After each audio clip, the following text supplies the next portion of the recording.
One of the most fun and exciting things I've ever heard is that we each have the power to literally rewire our brains to be happier, and that it only takes a few minutes a day for 21 days.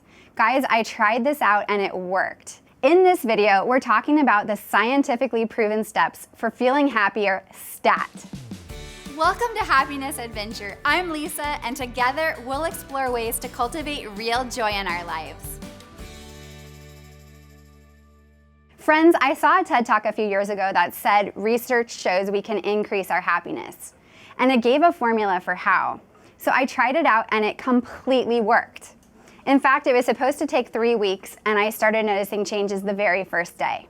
Today I want to share the proven steps for increasing your happiness and tell you about a free tool we created to help you make those practices into a habit.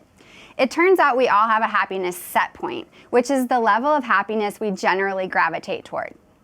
And some of us are naturally happier than others. But the good news is that wherever our happiness set point starts, we can shift it upwards. And there's more good news because the process to do that is just a few simple steps that don't take long. And another kicker, following those steps will not just make you happier, but also the people around you. These steps come from Harvard researcher Shawn Achor, whose TED Talks is one of my all-time favorites. It's called The Happy Secret to Better Work. And it's linked up in the description box right below this video. If you haven't seen it yet, please do. It will make your day. In that talk, we learned some exciting things about the science of happiness. For starters, we find out that while most of us think we will be happier when something happens, like we get a promotion or finish final exams or find a good relationship, it turns out that being happy actually makes those things more likely to happen. Being happy gives us an edge, if you will.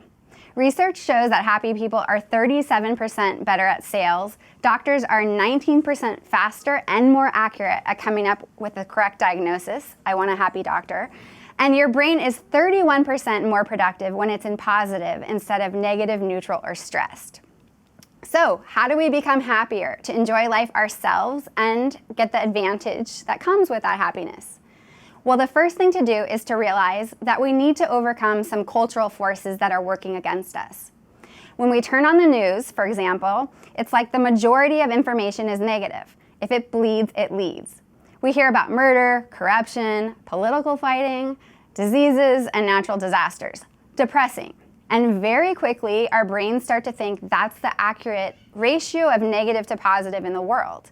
And it creates something like medical school syndrome, where we think we have all the negative things we hear about. I seriously think it's one of the reasons a lot of us are running around with low-grade anxiety. So we need to combat that influence on our minds. And the good news, again, is that we can do it. Researchers have proven it. In just a few minutes a day for 21 days in a row, you can actually rewire the structure of your brain, allowing it to work more optimistically and more successfully. How? Here's what you do each day. Number 1, write down 3 things that you're grateful for. After doing this for 21 days in a row, your brain will be trained to scan the world, not for the negative, but for the positive. 2, journal about a positive experience you've had over the past 24 hours. That allows your brain to relive it almost as if it's happened a second time. Exercise, that's number 3. It teaches your brain that your behavior matters, and believing what we do matters is one of the very definitions of optimism.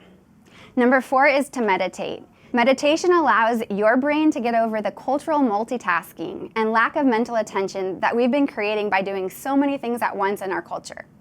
And it allows our brains to focus on the task at hand. 5, the last one, my favorite, do a conscious act of kindness. When you open up your inbox, write a positive email praising or thanking someone in your social support network. By doing these activities and by training your brain just like you train your body, you can elevate your joy and that of those around you. So let's review. The 5 simple things to do each day are: write down 3 new things you're grateful for, journal 1 positive experience you've had, exercise, meditate, and send a note of gratitude to someone.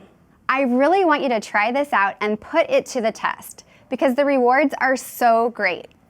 So we created a happiness booster worksheet, which is a free downloadable on our website that you can print out. It has a summary of the steps to keep them fresh in your mind, and it's also a place you can track your 21 days of gratitude.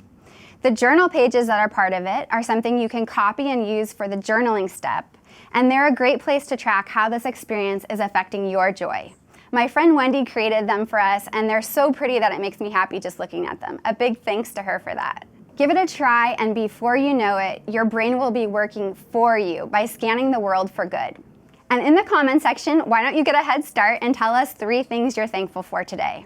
I'm grateful for you being on this journey with me, and I look forward to seeing you soon for our next happiness adventure.